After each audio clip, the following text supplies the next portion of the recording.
So glad to have you both here. In person having lunch with you, and everybody was able to be there in person with us like you normally do. Yeah, but it's amazing. You probably have more people than if we all had to show up. We probably wouldn't, that many wouldn't show up. So it's actually wonderful technology.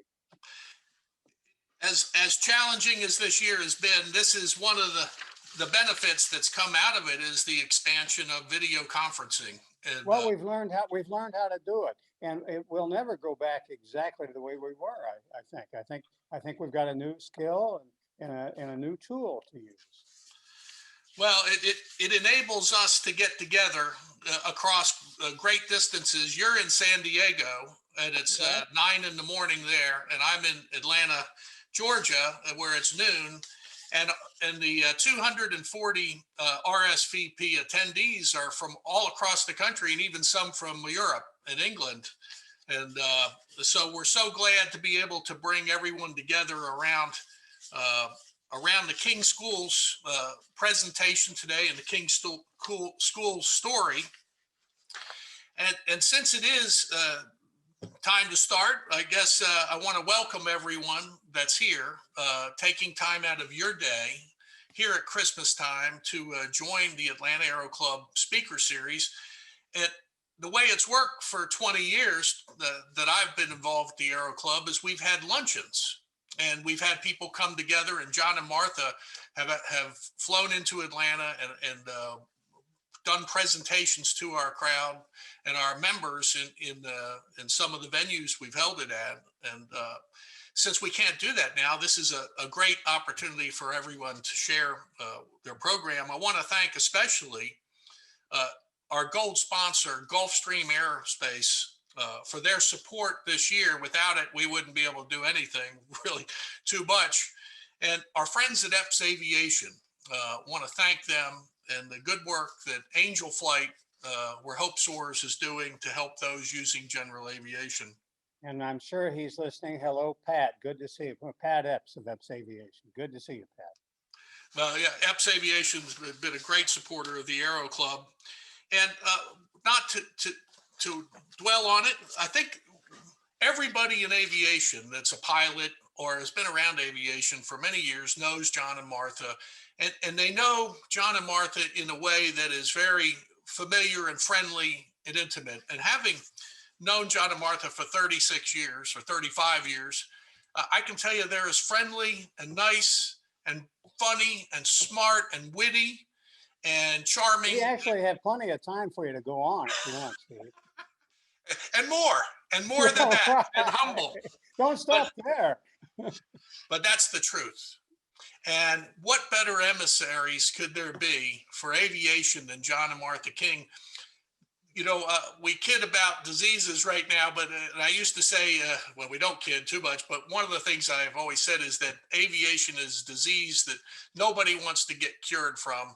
There's no escaping it. You can never get away from it. And so it's a wonderful thing.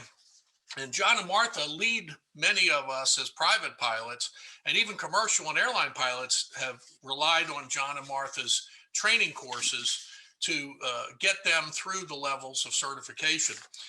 I'm going to read a little bit of their biography and give you a background, because even when I feel I know somebody or know something, there's always things that I go, I didn't realize that about that person or those people. And in this case, I'm sorry, folks, this will be hard to tolerate. I don't think so. It's actually very interesting. John and Martha King are co-chairman, co-owners, and founders of King Aviation Schools. And their use of technology, using clear, simple, and fun teaching methods, have made aviation knowledge more accessible to pilots throughout the world. In the early 1970s, John and Martha began teaching flying to mark time while they were looking for a real job.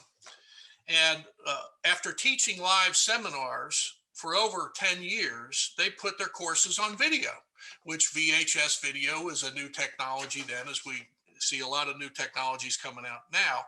And by doing that, they revolutionized the flight training industry. And during today, their company, King Schools, which started in a spare bedroom in the King's house, operates out of a dedicated complex, San Diego, California, that includes a video software studio or video studio software production facilities. And over 40 years, King Schools has delivered millions of courses to pilots in training. And through their unique and intimate video instruction, John and Martha have taught more pilots than anyone in the history of aviation. Now, you know, the history of aviation is 120 years. So people sometimes forget that. And I'm not diminishing anything by saying that, but it's still a new industry. It's evolving very quickly. And that's something I want to talk with John and Martha about. It's no surprise to anybody that pilots worldwide know John and Martha King and regard them as personal aviation mentors and friends. Through the years, the Kings have retained their enthusiasm for flying, which you can't fake enthusiasm. It's real or it's not, and it's totally real, and it lives as a bright flame inside both John and Martha King. They even fly their own Dassault Falcon 10 wherever they go, and they swap captain and co-pilot duties on each leg. They have flown as pilots in every continent except Antarctica, which I'm sure is coming up, including a trip completely around the world via the length of Russia, which is a massive continent. They have enjoyed periodically serving as backup pilots for the Fujifilm blimp. And in September of 1994, John and Martha became the first and only couple to hold every category and class of FAA ratings on their pilot and instructor certificates. Martha is the only woman to achieve this complete ratings sweep. And they remain active in all categories, and they fly jets, piston airplanes, and helicopters. And as I said, the Fujifilm blimp, and they flew the blimp over the Kentucky Derby, the Davis Cup, the Super Bowl, the US Tennis Open. I'm a tennis player, so I love that. EAA, I've been to many of those with them. And then their airship adventures have become a national television. They've been broadcasting on national television using Fox, ESPN, CBS, and USA. And Miles O'Brien, a mutual friend, had them on their Business Unusual series. And you may remember a few years ago when a Piper Seminole was at LAX or in the Los Angeles area, had the gear wouldn't come down. It was a real mess. Everybody was up in arms, and it was on video. Another plane was flying next to them and videoing it. Well, the national news media called John and Martha to find out what these pilots should be doing. And John and Martha coached all of us while the pilots came into a safe landing. John and Martha appear on national TV as aviation experts all the time. And John, they are champions for the cause of improving the risk management practices. And I remember, John, when you were talking about this early on, that you were really interested in helping people make intelligent decisions, risk management, so that we didn't hurt ourselves in an airplane. And you keep more customers that way too. Yeah, why? So, you know, this is 2 pages of just that on what they've been doing lately. So I figured I would go to a much shorter topic, and I hope, bear with me, John and Martha, while I do this. Folks, we told you this was going to be hard to take. This will be hard to take. This is just the awards that John and Martha have gotten. I figure it'd be a couple of lines, you know, and what have you. And what it ends up is it's 2 pages, small type.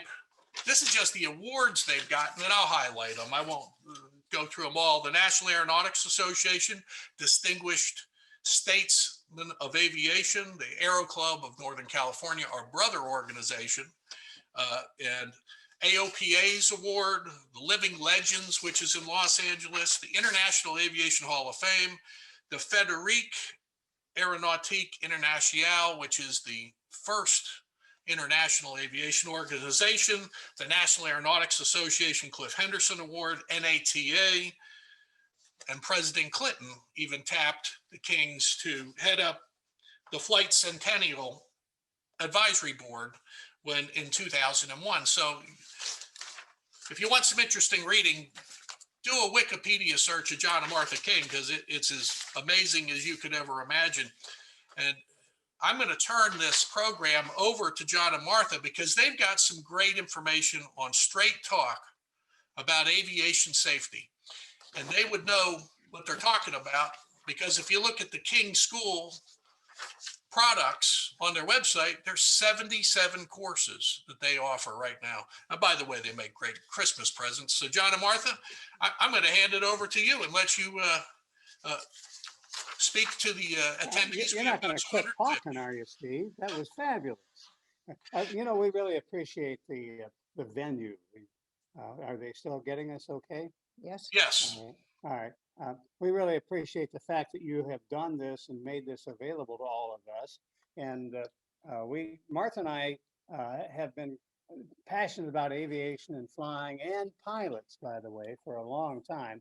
And we've got something in common with everybody else here, because we're all that way. We are all passionate about aviation. We're passionate about pilots, and of course, we're passionate about airplanes. Martha and I, for decades, have had more airplane than we could just quite afford. When we were flying around for those 10 years doing the live 2-day weekend ground schools, we were flying a Cessna 340, which was just a wonderful aircraft for that purpose.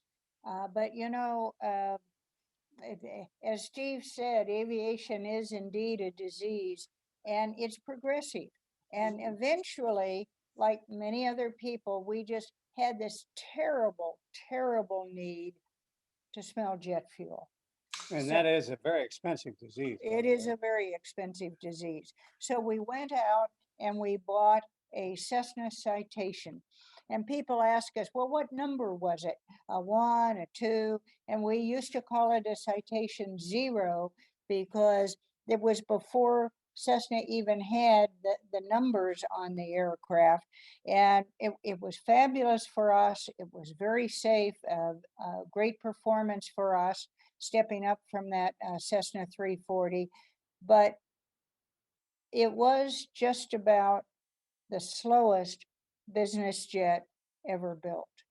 And there were all these terrible jokes and pointed comments, and people would call it a crustacean, and they'd call it a mutation, and air traffic controllers would call it a frustration, and they were always moving us aside to let a real jet pass us on the airway. And so eventually we just got tired of all these. Oh, by the way, another comment people used to make about it, I don't know if you remember the ads that Beechcraft used to have about the King Air back in the day when they said the King Air flew at near jet speeds. Our Citation was the near jet they were talking about. And I think the cruelest joke of them all is that they used to tell us that it had a bird strike problem. Yes. And I'll bet some of you have heard what that bird strike problem is. It got run down from the rear. Oh, it was awful. So after about 10 years of all these jokes at our expense, we just couldn't stand it anymore. So we decided we wanted to go out and get something faster. So we got the airplane we have right now. It's an old Falcon 10. And this old— That's redundant, John. Yeah, old Falcon 10 are redundant. But that Falcon 10 was just about the fastest jet ever built at that time. It's 150 knots faster than the Citation. Now, you can imagine this scared the daylights out of our insurance company. The thought of this mom and pop operation flying this hot jet just scared the daylights out of them. They said, look, John and Martha, we want to make sure that before you go out and fly this airplane, not only do you get type rated in it, but you take the full 3-week course in the airplane and for simulator course in the airplane. And we did. It was just about the hardest thing we ever did in our lives. We sweated bullets. It was just terribly difficult for us. But when we got done, we figured we must have done okay, because the instructor got us aside and he said, John, Martha, I've got wonderful news for you. I said, oh, that's wonderful. What's that? He says, well, you'll never have to worry about a mid-air collision in this airplane. I says, that's terrific. Why not? He says, you're so far behind this airplane, you won't even be involved. He says, you're going to come walking up to the crash site going, what happened here? You know, people often tell John that he's lucky that I'm willing to fly with him. But John's got an interesting response. Yeah, well, I said, well, lucky, what are you talking about? Lucky. She wants to fly half the time, and she's got an opinion about everything. And she always wants to have the controls. It's just unfair. So, you know, John likes to think that our relationship exemplifies that old saying that behind every successful man stands a great woman. well, you've got that, Martha. That's how I feel about it. What he doesn't realize is the real saying should be, in front of every great woman stands some guy without a clue who's blocking her view. Now, if there's any question about it, I want to make it clear right now. Martha's only a little bit better pilot than I am. All right. Now, Martha, we're surrounded here by general aviation pilots. And one of the things I want to tell everybody is, folks, you're not normal.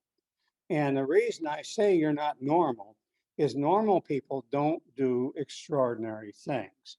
And flying an airplane is an extraordinary thing, because when you fly an airplane, you learn to fly, your right leg shakes, you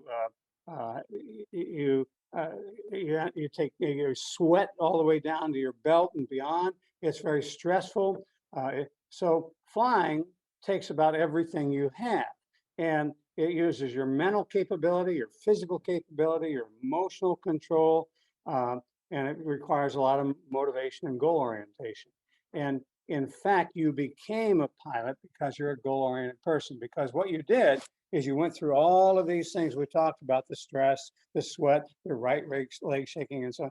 And you continued to do that until you actually became a pilot. And so you're a very, very goal-oriented, motivated person. And in most things in life, goal orientation is a wonderful thing. But in aviation, it can be a risk factor.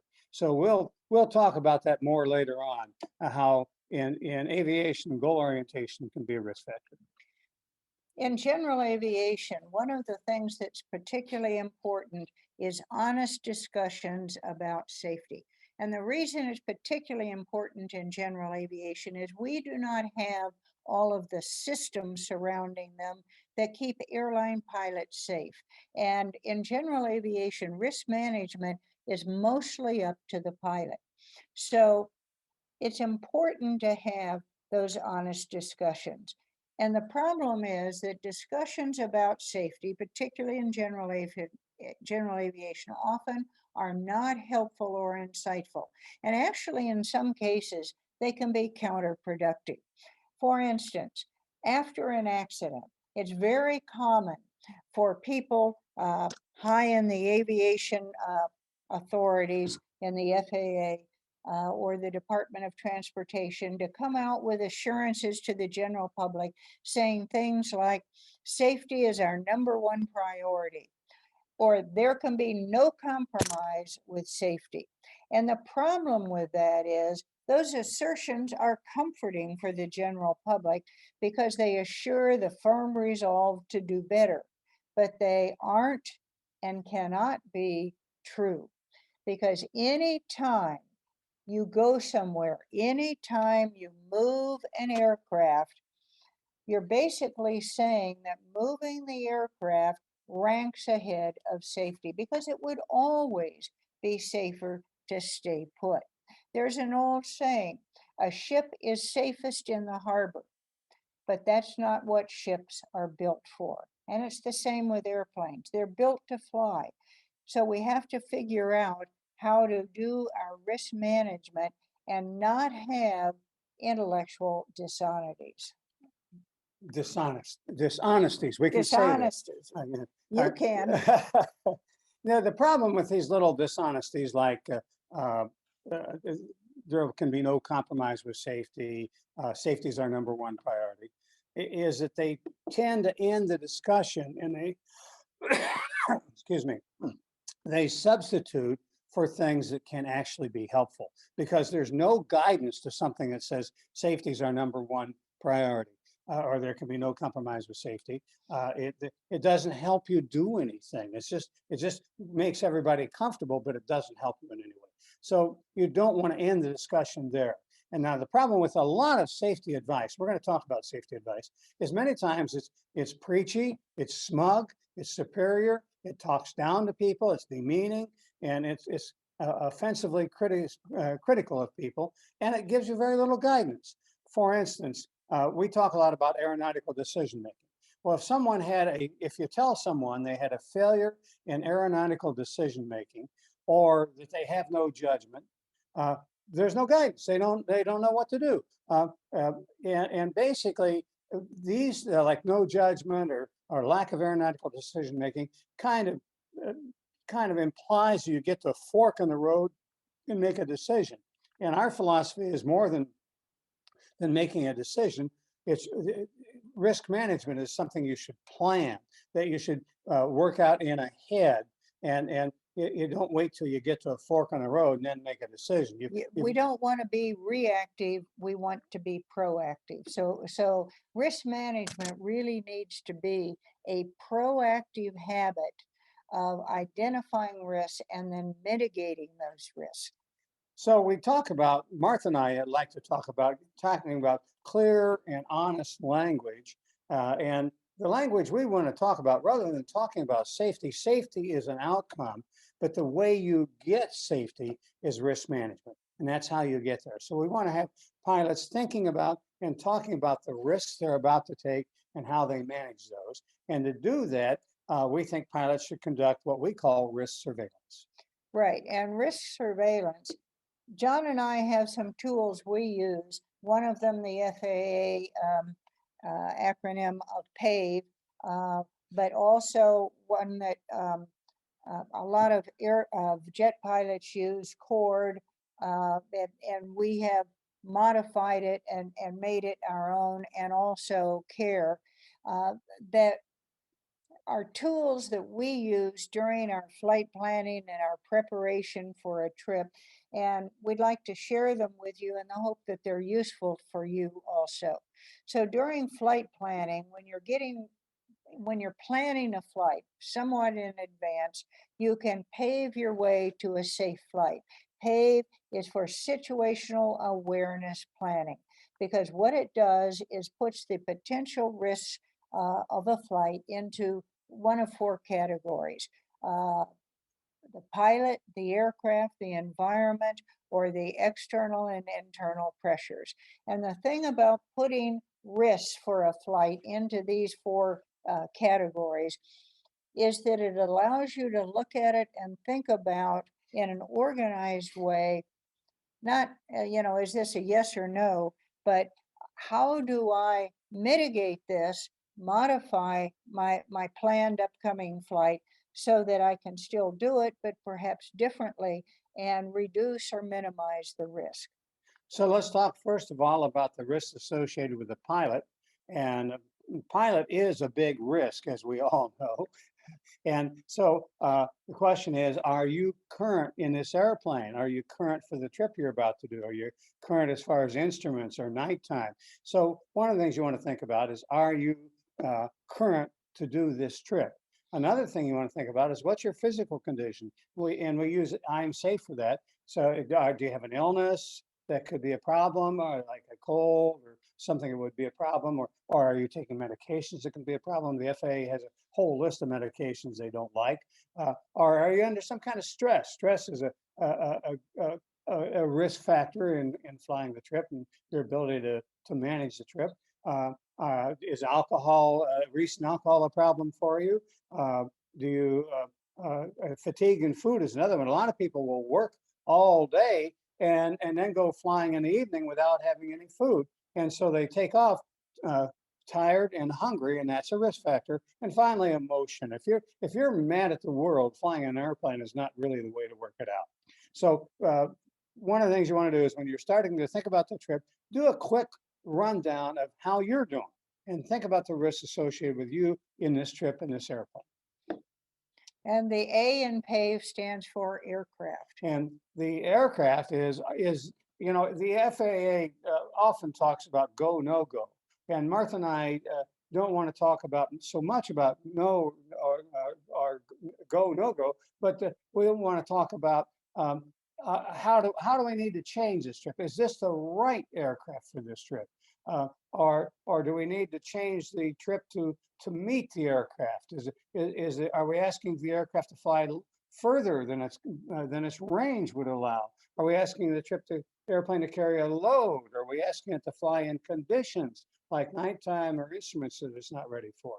So what you want to do is match up this aircraft with the trip. If you need to, change the aircraft or change the trip so that the aircraft and the trip match each other.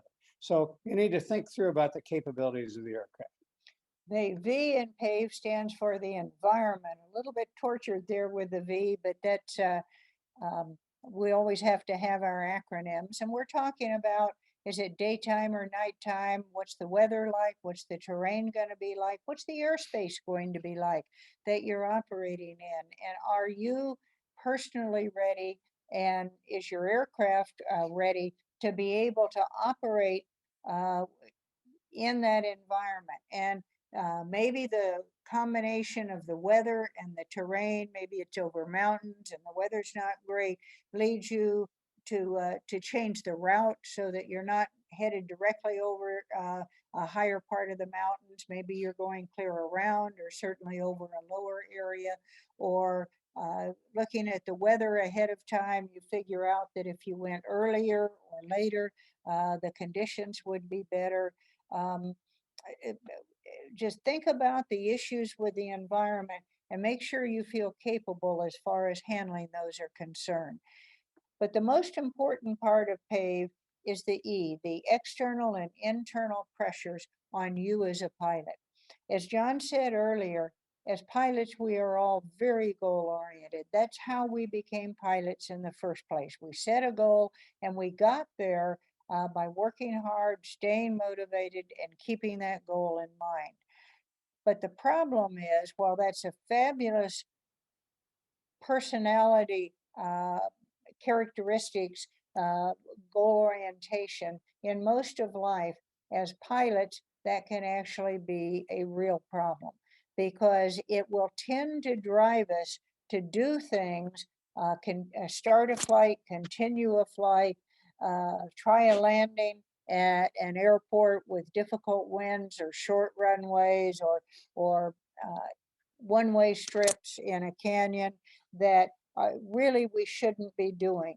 So don't let the external and internal pressures of an upcoming flight make you ignore risks. Now, what we're talking about is not go, no go in almost all of these cases. What we're talking about is managing the risks of a flight. And one of the risks is why you decided to make the trip. Is there someone waiting for you at the other end? Are you in a hurry to make this trip? What is the reason for the trip? And that all puts pressure on you. And we know that we as pilots are goal-oriented, and that means we are accustomed to completing what we set out to do. So what you need to do is be willing to change the conditions that you set for the trip. You need to be willing to change when you're leaving, where you're going, who's waiting for you, and how you notify them. And Martha and I try and manage these pressures before we even start off on a trip. Very often when we're going to go even for a $100 hamburger, we'll throw a suitcase in the back of the airplane with us, just in case we get to the other end and the weather's different, or we get fatigued, or we have some kind of problem. We'll just say, hey, we'll just check into a hotel and we'll deal with this tomorrow. Deal with it tomorrow morning. So the whole idea is manage those pressures on yourself and manage your own goal orientation. It's the most important risk factor in all of it. So the PAVE checklist is something that we use in advance of a flight when we're planning it, to make sure that all the pieces are going to come together and we mitigate risk to the extent possible. Just before takeoff, what we do is we try and strike the right CHORRD to manage the risks of the takeoff. And that CHORD has got a double R in it, but it stands for conditions, hazards, operational changes, runway required and available, return, and the departure procedure, which applies whether you're IFR or VFR. And we review these things just as we approach the runway hold line before we get to the runway. And it's a last minute review. Well, excuse me, what's going on right now? What are the conditions? What's the weather? Is it late? Is it daylight or is it dark? Is it a slick runway? So we review Has those the wind conditions. switched on us? Is traffic picked up such that it's a significant issue? And we think about the hazards associated with what's going on around us at the time and what operational changes we want to make associated with those hazards. And so that's CHORD. And then the R is the runway required, which we've already calculated, the runway available, and we do a quick review of that. And the R, the second R is return. And that is if you have a problem, how are you going to get back?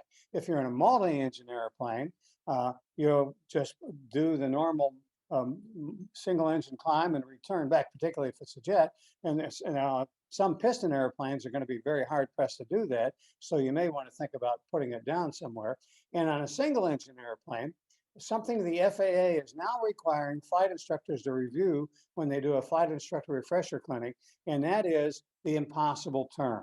The impossible turn is one that everybody's always said you can't make it back, but you need to decide what altitude you have to be at before you might be able to make it back, and brief that, and you need to have a good discussion between the pilots of where you're going to go on a single engine airplane if you have a problem, and at what altitude could you possibly make it back to the airport, and make sure that you have that figured out in advance. And they want to make sure that you brief that. So that's part of this CHORD. And then finally, the D is what your departure procedure is going to be. It's generally in an IFR departure, it's heading and altitude, where you're going to go and how you're going to avoid terrain on the departure. And if it's VFR, you know, what are you going to do regarding the airspace, avoiding a Class Bravo if you're right next to one and you're not getting a Class Bravo clearance? And what are you going to do about the terrain avoidance, which you'll be doing visually, obviously, if you're departing VFR? So for every departure, Martha and I, as we approach the runway, go through CHORD. And we go through it every time, and it's a very quick memory device that allows us to remember the most important things right at takeoff. Okay, so that's just before takeoff. Okay, now we're airborne. We're cruising along towards our destination. While we're airborne, we can use CCARE to manage the risks of the flight. And CCARE helps us maintain situational awareness. It stands, the first C is for changes. The second C is for the consequences of those changes, the alternatives. The R is for reality, and the E again is for external and internal pressures. So we think of CCARE as a risk management scan. Control of the airplane is always the centerpiece, but we spoke out to think about consequences, alternatives, reality, and pressures on us. How much and when depends on exactly what phase of the flight it's in. You know, when you planned the trip to begin with, you went through PAVE, but the pilot, the aircraft, the environment, the external pressures. But the problem is, as soon as you got airborne, all of those things change, because flying an aircraft is about change. You're flying an aircraft that's changing. It's getting lighter. It has more capability. You have a pilot who's getting more fatigue. You're flying over changing terrain and changing weather. In other words, everything starts changing. So what you want to do is think about those changes, identify what's changed from what you had planned, and what the consequences of those are. And when you think about the consequences, you want to think down several levels. For instance, let's assume you get airborne and you look over at your ground speed, you go, wow, we're about 20 knots slower than we thought we were going to be. Well, you should think that through. If you're about 20 knots slower than you thought you were going to be, what's likely the problem, Martha? Well, it's likely that the wind is different than you thought it was going to be. Right, because that's why your ground speed is different than you thought it was going to be. And so the wind is different than you thought it was going to be, and likely greater, and your ground speed is going to be slower than you thought it was going to be. The wind determines the location of pressure patterns and fronts. So if you think that down, through another consequence, you think, wow, we might have different weather. And if you're And the way luck runs for pilots, it would almost always be worse weather. your weather than might be worse. So that's so you want to think that through. And the most important consideration, the A stands for alternatives, and the most important consideration of all in all of aviation is always have an alternative. And when you took off to begin with, you had a big circle of alternatives, and that big circle of alternatives was equal to your fuel for the trip plus your reserves in all directions. So as you fly along, as you burn fuel, your circle of alternatives keeps getting smaller and smaller and smaller till at the end of the trip, you only have a circle of alternatives equal to your reserve fuel in all directions. So what you want to do is think about all of these changes we just realized we identified and think through the consequences and what differences do they make on your alternatives. And the most important consideration is always have an alternative. So you want to think about what are your alternatives now after these changes. And a very significant thing is that as pilots, we have to deal with reality. It is not uncommon for a pilot to have a mechanical issue and keep right on going. For a pilot to get low on fuel and keep right on going.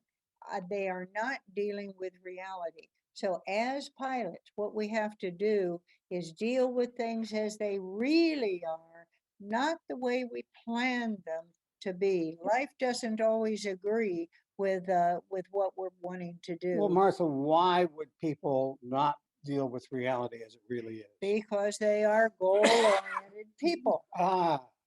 Excuse me. And that's where the issue comes for pilots. And here's an example.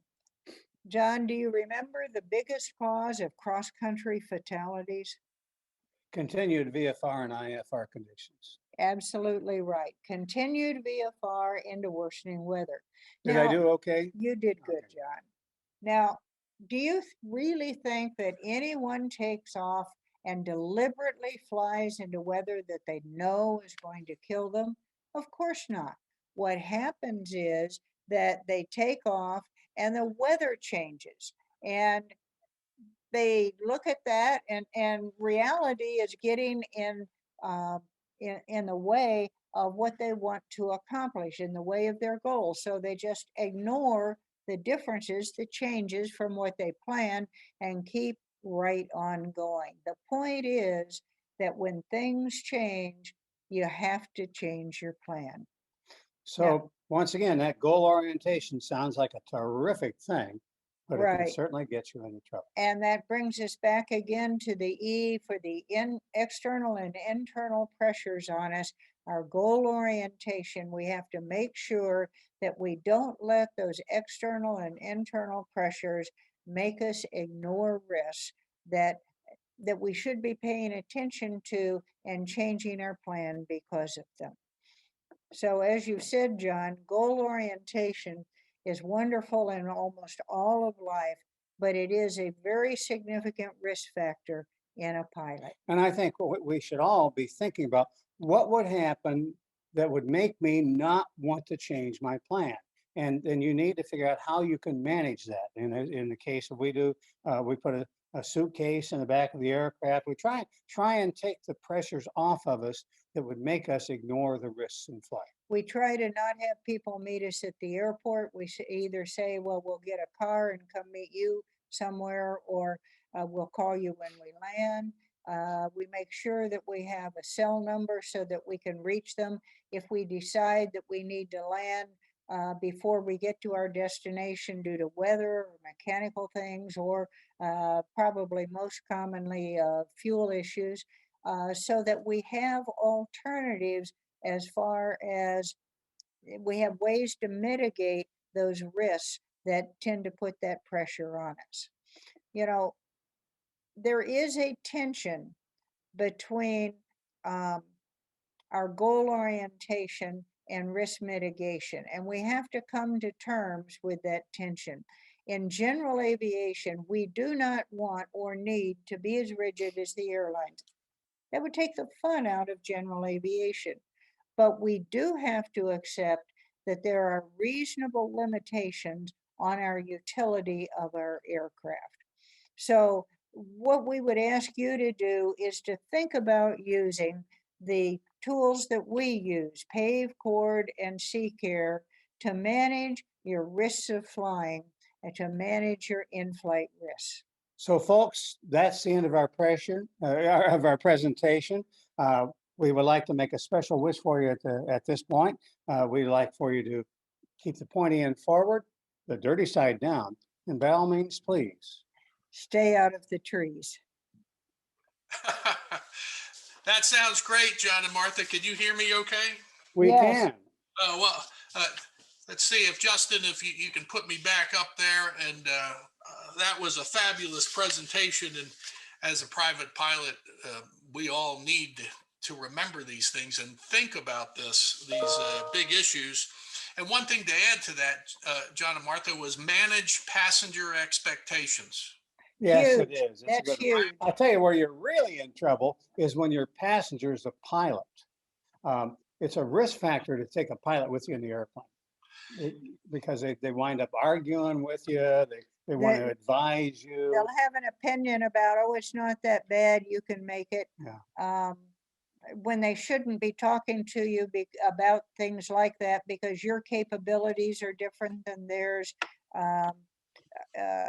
Your aircraft may be different than the one that a pilot passenger typically flies. But you're absolutely right, Steve. A lot of the reason for the goal orientation tends to be the passengers, and it's critical to set their expectations and to manage it ahead of time if you need to. If you're taking someone in your family to a basketball game somewhere for their school, if you're going to a family wedding, if you're going to a reunion, these are all things that are going to put a lot of pressure on, and we need to be looking out ahead enough to see, well, is this going to be a piece of cake flight, or is it going to be kind of dicey? And do I need to make sure that we have an alternative going on the airlines, driving, whatever it may be, in order to mitigate the risk on that? That's a great suggestion, Steve. Managing the external pressures applied by passengers is huge. One of the goals of getting my pilot's license was to take my friends and family flying, and get them out there, and you look and you see a storm coming, and you're just a VFR pilot.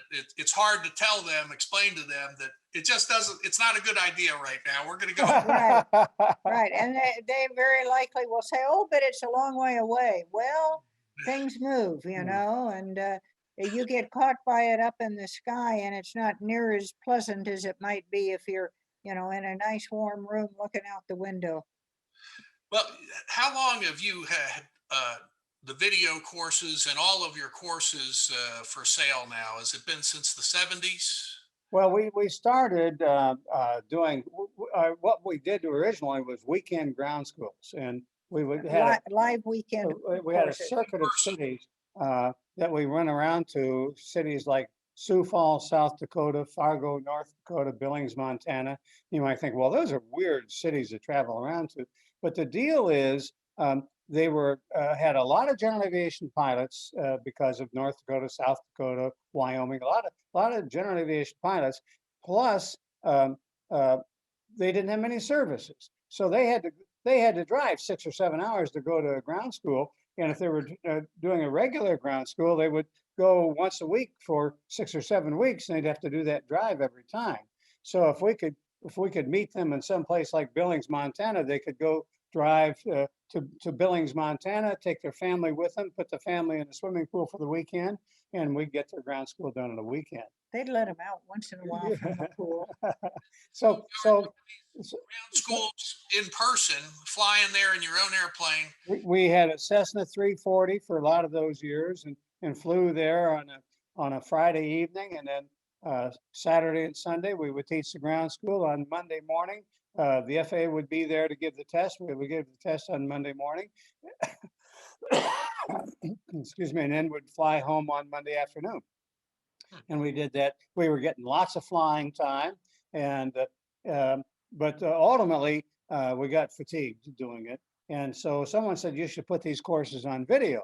And I, being the world's foremost authority, I told them, well, that just goes to show you don't know what you're talking about, because it won't work on video. Oh, no. And what we felt We felt that it needed our personal presence there. had to have our dynamic presence there. It wouldn't work on video. And the guy says, well, I don't know how you can say that if you haven't tried it. So we put the courses on video. And now, instead of having people drive to Billings, Montana, we went to their living room and taught them on a weekend in their living room. And it did work. And we wound up very quickly teaching half the pilots in the country learning to fly. And that was in about 1983, something like that. Yes, I think we first sold our videos to individuals in about 1983. Yeah. So I still have those. I still have your VHS. Well, I am so sorry. You know, actually, they really were pretty good, because in order to teach a weekend ground school, you have to be very efficient.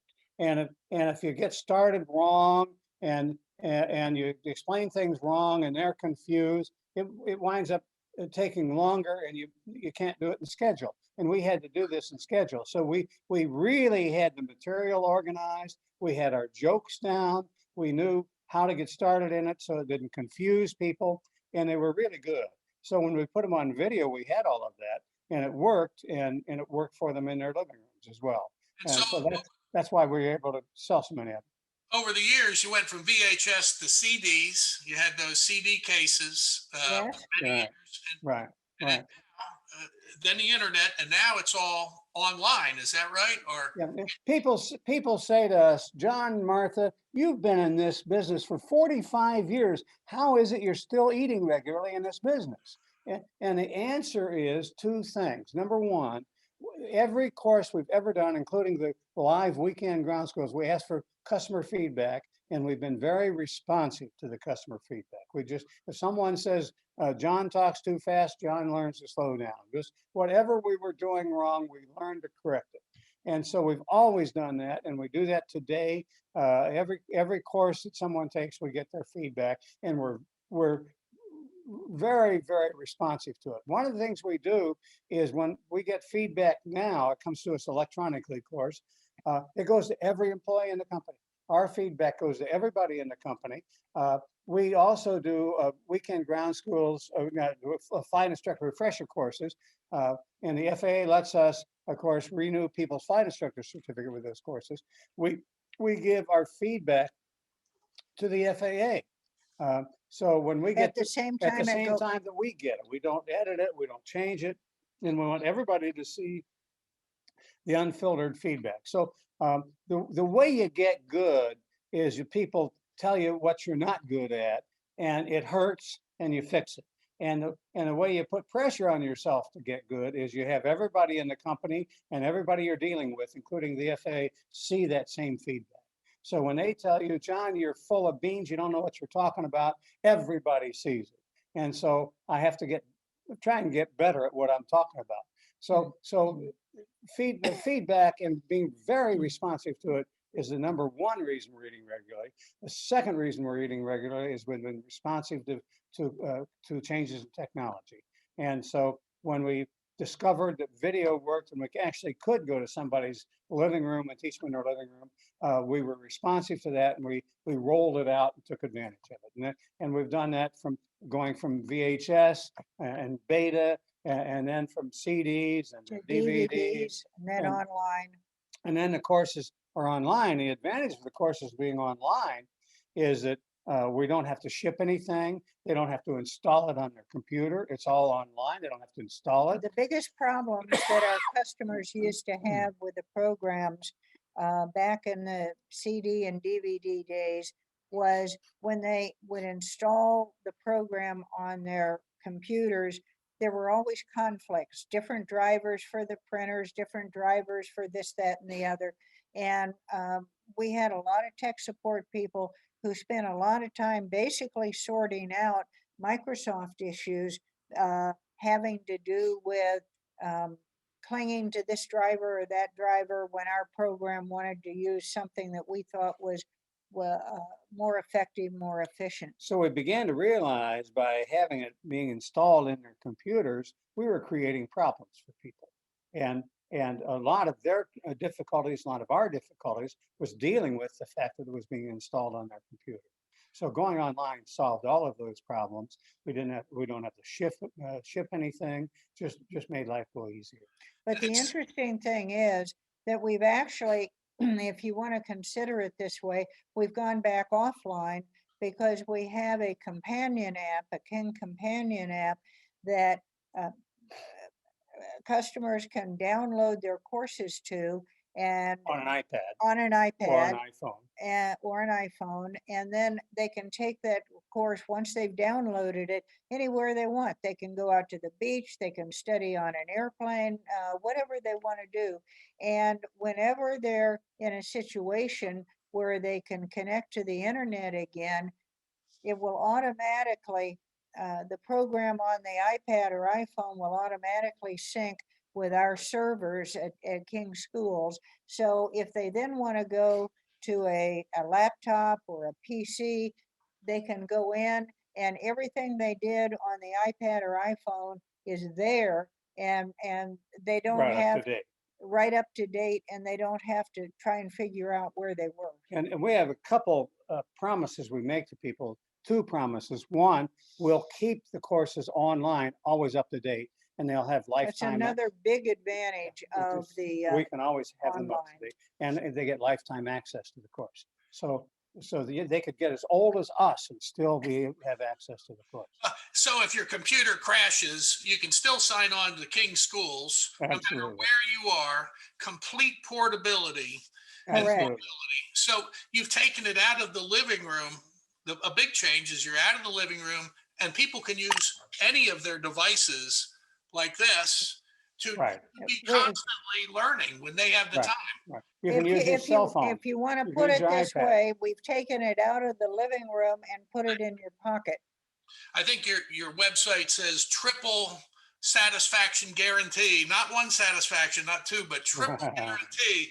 And that's so like all my dealings with King Schools have been exceptional.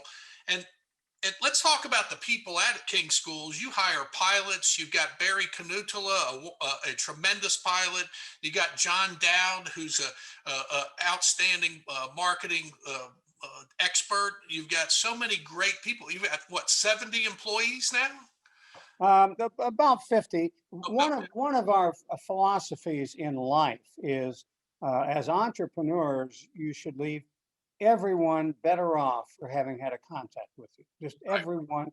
And what the way you get ahead in life is you seek out and take care of the needs of your customers, of your employees, your fellow workers, and your vendors. And you take care of all of them. And I know this sounds a little hokey, and it is hokey because John and Martha are hokey. But when we hire someone, we say it's our obligation to you to give you meaningful and rewarding work in an atmosphere of civility and respect. And if you don't think you're getting that, you come to us because we're going to fix it, because we want you to have meaningful, rewarding work in an atmosphere of civility and respect. And So that's, we want, they call that corporate culture, right? yeah, that's that. Hard to call John and Martha corporate, but those are our core values. Core values, core principles that we talk about a lot in the company, because we want that kind of atmosphere for us, and everybody else in the company deserves that same atmosphere of civility and respect. Everybody at King Schools is working from home right now during the COVID. We made sure that they had computers that they could use and had good internet access. And we just had a virtual Christmas party. Oh, And we have a lot of employees who have been at King Schools 35 years. And we just had some past some boundaries. We had a couple 25-year employees, a 20-year employee, I believe. A couple 15 years. And we have our employees tend to stay at King Schools. They don't leave. And one of the things that Barry does, Barry's our CEO. If someone is not fitting in well, he tries to figure out how he can help them fit someplace in the company that they will get meaningful and rewarding work in an atmosphere of civility. Maybe their skills are not especially suited or their personality to the job we have them in at the moment, but can we reimagine the functioning of different people in that general department, or maybe even another department, and carve out, if you will, a job that really plays to that person's strengths, so that they find it rewarding and pleasing, and they don't feel frustrated. So to jump ahead, because we're getting tight on time here, as sometimes happens, these events go very quickly, and we're down to the last few minutes. With the advent of the new technology, and specifically electric airplanes, and now Garmin has a self-landing feature, we're getting closer to autonomous aircraft, and I think that takes away some of the fun, of course, because I like to hand fly, the airplane. But what do you see as the next? What's the next step for aviation? What's the next king course? Is it going to be electric engine management, or? Well, we have in our airplane a Garmin 750, and we're not lost near as much as we used to be. It really makes flying easier. The touchscreen really works. And it's fabulous. Touch on what you want to do, and it serves it up. I think the utilization of this kind of technology that make it easier for pilots to do the job they're supposed to do is what the future is. And our courses right now are going to such things as, we just did a course on the 750, 650, and I'm a real fan of the 750, 650 touchscreens. I really am. And in the future, I also, along with that ForeFlight, we're planning on doing a course on ForeFlight, and I think just using your iPad in the airplane, it's brilliant that the FAA allows people to use an iPad in the airplane. They could have said no external electronics, but they didn't. And it's brilliant that they didn't say that. And I think it's a huge improvement in situational awareness, not only for terrain on your route, but for traffic, for weather. It's just marvelous. And we're learning now how to get weather information. The FAA has now got a new official policy with flight service stations. And the new official policy is that there is no such thing as an official weather briefing. It's the pilot's decision to get the weather briefing, and the pilot's responsibility to get the weather briefing. All the information available for that flight.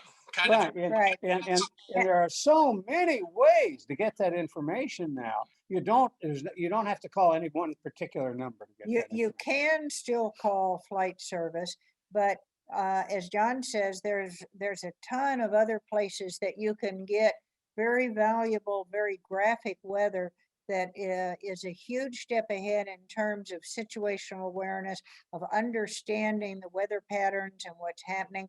I remember back when we first started flying, and you'd call up flight service, and if you were going to be making a fairly long trip, you're headed on a long cross country, and they would start telling you where a front was going to be located based on weather station identifiers that you didn't know where they were, and you're frantically writing this down and trying to picture in your head, well, exactly where is that front going to be located? Well, now you just go to ForeFlight or some similar app, and you turn on surface weather analysis, and lo and behold, there it is. Well, this is kind of revealing an intimacy, but Martha and I, when we're getting ready to go on a flight across the country, we're in bed and we've got the weather briefing done using our iPads and looking at the weather and recording all of the information. And we haven't gotten out of bed yet. We're still doing it. We used to have to call the FAA to get a weather briefing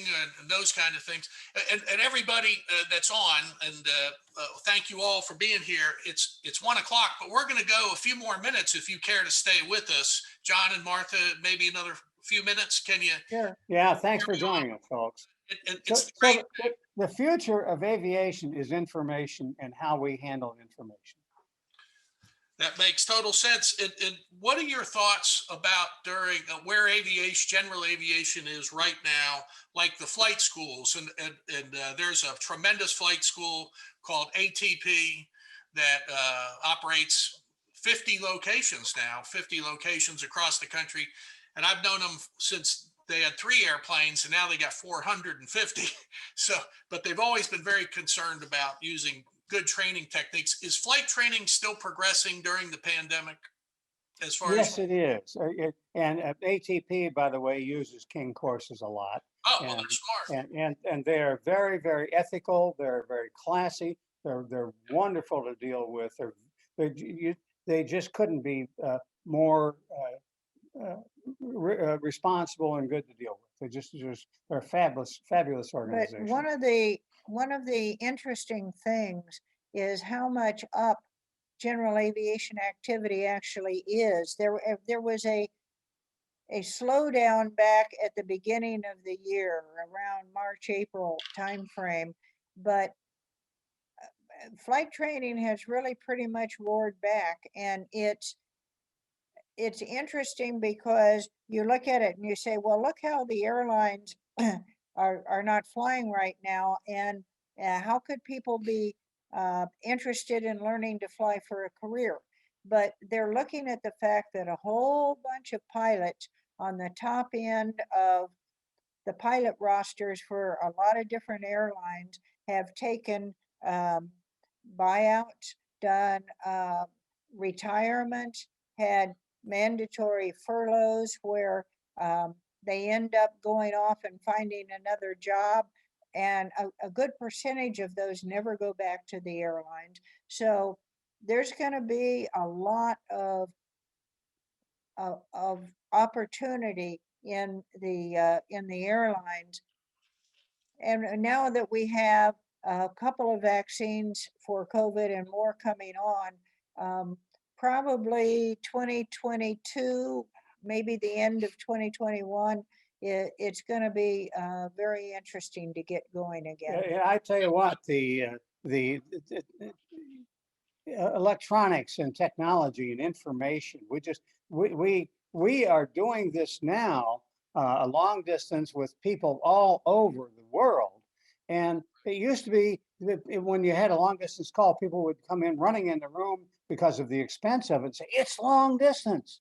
And now we're communicating with each other virtually for free. So the communications has become almost free. Information has become almost free. So we have an exciting future. And this COVID-19 has highlighted that. Here we are all doing this together. It's highlighted how technology is helping us along. But it's interesting because as much as technology has helped us do things like this meeting and these talks with people from all over the world, it has also highlighted how much the personal connection means and how much we miss it when we don't have it. People will be traveling again pretty soon as the vaccine takes hold and COVID dies down, because the personal face-to-face connection means a lot to us as human beings. We miss it. We had John Lauder as Chief Operating Officer of Delta Airlines as our guest speaker last month, and he was telling us all of the various safety changes they've made to their aircraft, to the process, to keeping their customers safe and making them feel comfortable flying on the airlines. And I've always said America is the most air mobile society in the world. in the history of the world. And that's even for non-pilots, people, those business warriors, travel warriors would go and travel all the time, million milers and all these airlines, and they would never think of flying their own airplane. Is it also worrisome to you as instructors that some pilots learning today have never had to pick up a sectional, or maybe are too dependent on the electronics? Because, you know, Murphy spends a lot of time in my life, Murphy's Law, that is. And when things can go wrong, they usually do at the worst possible moment. Is it important to maintain those navigational skills by visual reference and sectionals and situational awareness still, even with the technology? Well, you're asking a leading question, but but I think that you need the fundamentals. You need to know how to read a sectional chart. Right. Whether the sectional chart is displayed to you on paper or electronics is a matter of risk management, and it's one of the risks that you as a pilot need to manage. And you need to have more than one device. You need to have more than one set of batteries. And you need to make sure that you've downloaded the latest updates, which is something very easy to get caught by. Yes. So it's got a new set of risks, and you need to be aware of the risks and knowing how to manage those risks.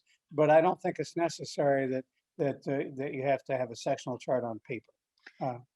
But I think part of what Steve may be asking about also is conceptually, how much do you need to know about reading the charts and using, for instance, an E6B and so on. And those are tools that help you visualize what's actually happening. You know, one of the problems with an electronic flight computer, for instance, is if you put garbage in, you're going to get garbage out.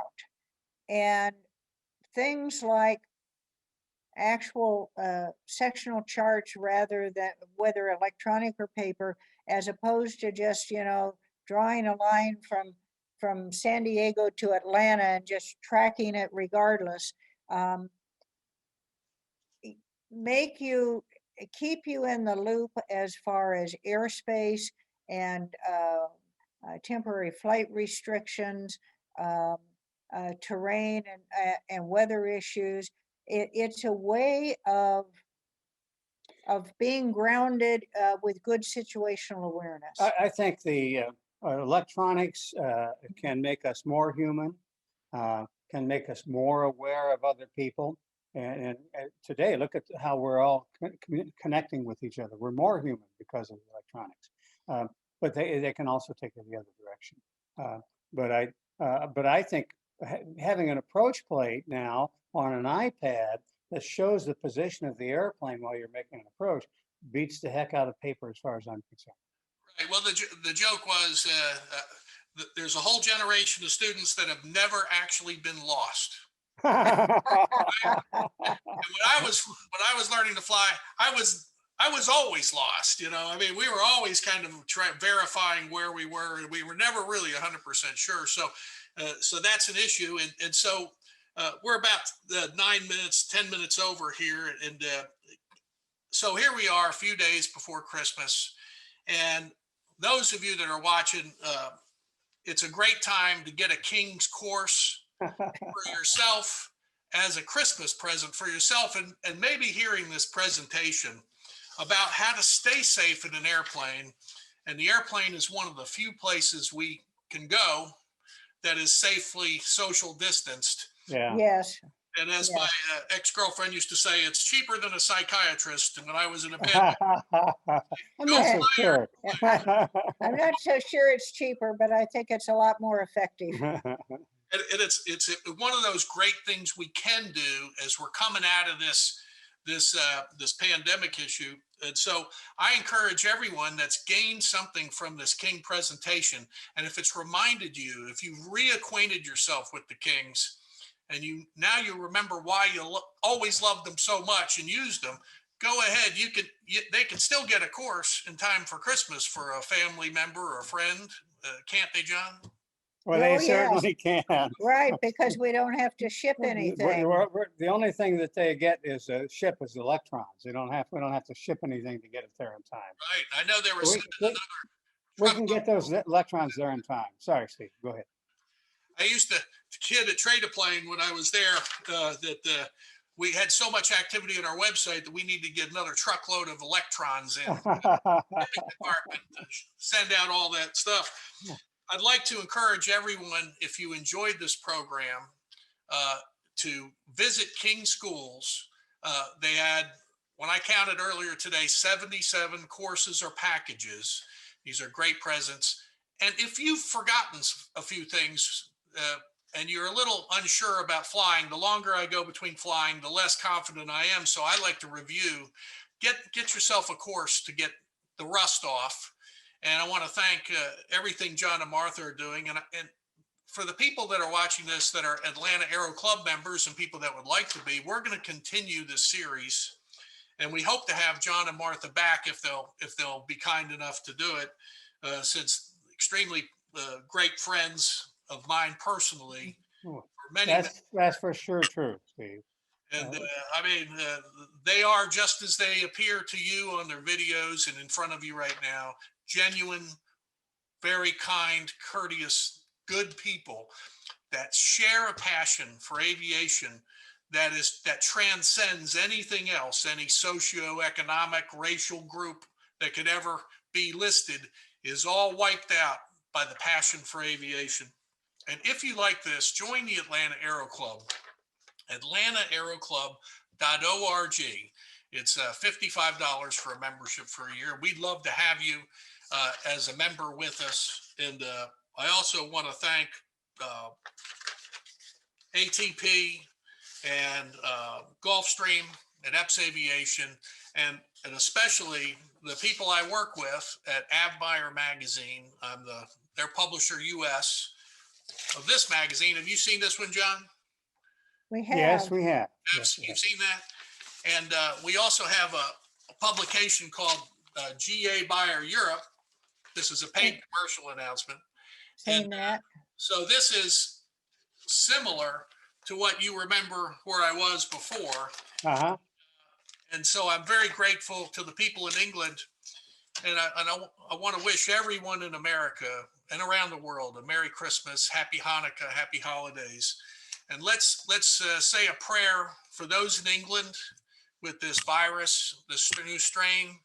And let's say a prayer for our country and for all of the people of the world as we pray for the caregivers that are taking care of us. And John and Martha, thank you. Thank you very Steve, much for having us thanks on. for bringing us all together. As you always do, you bring people together and do good things for people. Thank you very much, Steve. Thank you, everybody. And go to kingschools.com and get yourself a present. You deserve it. Well, Bye, thanks to everybody. the Atlanta Aero Club. Thank you very much. Bye, John and Martha. Bye.